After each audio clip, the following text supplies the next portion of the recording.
G'day everybody, and welcome to the March 2026 quarterly update for the Strategy First Investment Committee. My name is Rhys Phillips. I'm a Senior Advisor and Director here at Strategy First, and I'm joined as always by Dr Steve Garth, who is the Independent Chair of our Investment Committee. And my goodness, Steve, what a quarter it has been. We typically don't like to get caught up in shorter term world events, although right now it's a little bit hard not to. And in particular, I think conflict in the Middle East, Steve, the volatility we're seeing, while we would normally tell clients to ignore that, a little bit harder at the moment because this is really having an impact on people. We're feeling it in our hip pockets. There are real day-to-day impacts for us.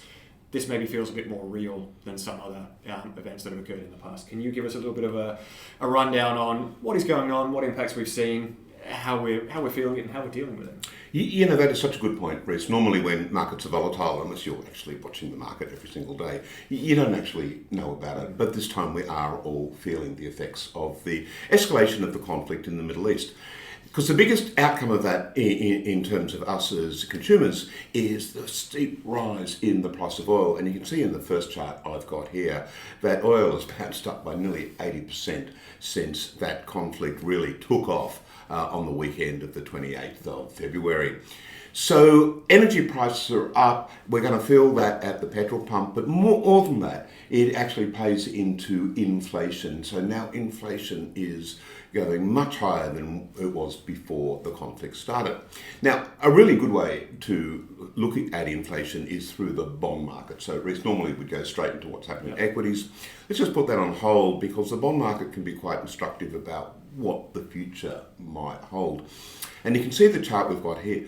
We're showing US and Australian 10-year government bond yields, and you can see, like oil a little bit, they've been rising just in the last few weeks of March. So higher yields are on expectations of higher inflation, and unfortunately it's also an indication that interest rates will need to go up to combat that inflation.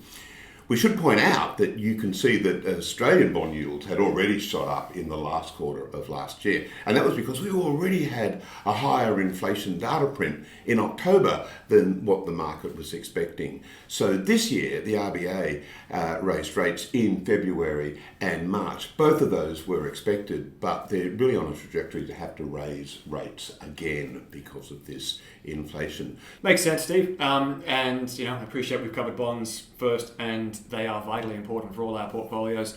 Typically, the side of things we normally talk about or focus on more so is equities. It's something that are more visible in terms of the volatility that we tend to see around events like this. Can you show us the other side of the coin, talk about what's going on in equity markets? Have we seen heightened volatility as a result of this conflict?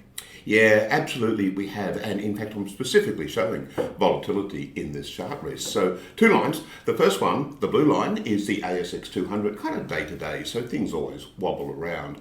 But you can certainly see, once again, since that February the 28th weekend, markets are down. The purple line underneath is the volatility index, often called the fear gauge, because the higher that goes up, it just means the more fearful the market is. But there's something to take out of that. Yes, volatility has ticked up, but it's actually not that bad. If you look at the start of the last 12-month period, which was April last year, volatility was much higher. That was just on announcement of tariffs, and tariffs were on pause. And in fact, if I made this chart longer, what we're seeing now, the volatility, is just a blip. So while we're all feeling it, and the media love talking about markets are up and markets are down, in fact, the volatility is not that bad. And on that, how did the Australian market go in the quarter? It's down minus 1.6, so it's negative. But minus 1.6 is a reasonably small number. And when you look at how it's gone over the full 12-month period, it's up over 11%. That's a really good return. That's actually stronger than the average 12-month period we get in the Australian market. So the quarter has, in terms of the market, not quite been as bad as we may have been led to believe, and the year is all in all pretty good.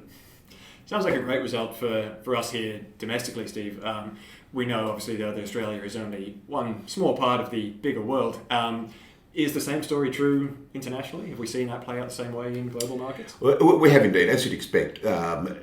Stories on energy prices and inflation are global. And so the whole world is a little bit fearful that if this goes on for too long, then possibly there's global recession coming, and that's what's really pushing down markets. So you can see that the US market is sort of the hardest hit, but you can see that the fall in markets is not even, it's different for different markets. So in fact, Europe and Japan are the big components of markets, not too bad. And the emerging markets seem to be pretty resilient. They're down a little bit for the quarter, but look at their 12-month return, up 17%.